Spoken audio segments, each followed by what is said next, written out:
السلام علیکم ورحمۃ اللہ وبرکاتہ۔ بسم اللہ الرحمن الرحیم۔ نبی کریم صلی اللہ علیہ وسلم پر وحی کا ابتدائی دور اچھے سچے اور پاکیزہ خوابوں سے شروع ہوا۔ آپ صلی اللہ علیہ وسلم خواب میں جو کچھ دیکھتے وہ صبح کی روشنی کی طرح صحیح اور سچا ثابت ہوتا۔ پھر من جانب قدرت آپ صلی اللہ علیہ وسلم تنہائی پسند ہو گئے اور آپ صلی اللہ علیہ وسلم نے غار حرا میں خلوت نشینی اختیار فرمائی اور کئی دن اور رات وہاں مسلسل عبادت اور یاد الہی اور ذکر و فکر میں مشغول رہتے۔ جب تک گھر آنے کو دل نہ چاہتا توشہ ہمراہ لیے وہیں رہتے۔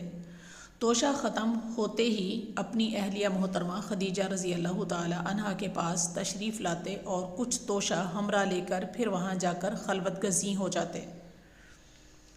یہی طریقہ جاری رہا یہاں تک کہ آپ صلی اللہ علیہ وسلم پر حق منکشف ہو گیا اور آپ صلی اللہ علیہ وسلم غار حرا ہی میں قیام پذیر تھے کہ اچانک جبرائیل علیہ السلام آپ صلی اللہ علیہ وسلم کے پاس تشریف لائے اور کہنے لگے کہ اے محمد پڑھو۔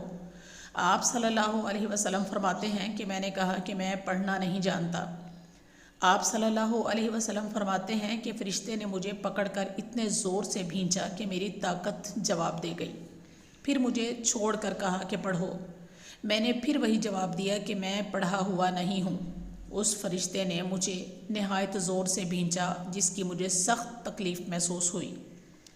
پھر اس نے کہا کہ پڑھ۔ میں نے کہا میں پڑھا ہوا نہیں ہوں۔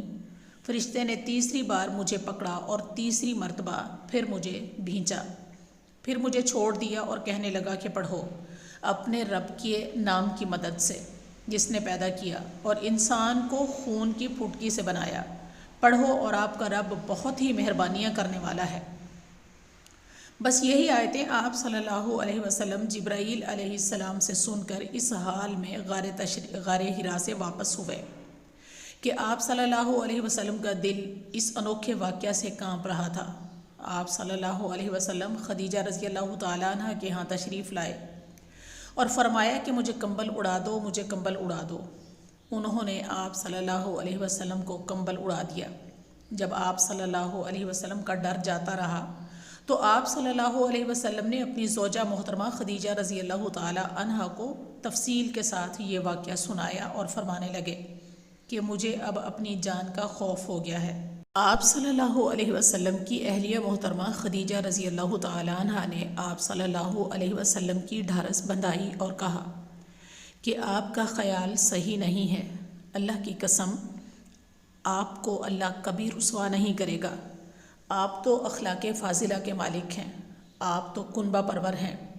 بے کسوں کا بوجھ اپنے سر پہ رکھ لیتے ہیں، مفلسوں کے لیے کماتے ہیں، مہمان نوازی میں آپ بے مثال ہیں اور مشکل وقت میں آپ امر حق کا ساتھ دیتے ہیں۔ ایسے اوصاف حسنہ والا انسان یوں بے وقت ذلت و خواری کی موت نہیں پا سکتا۔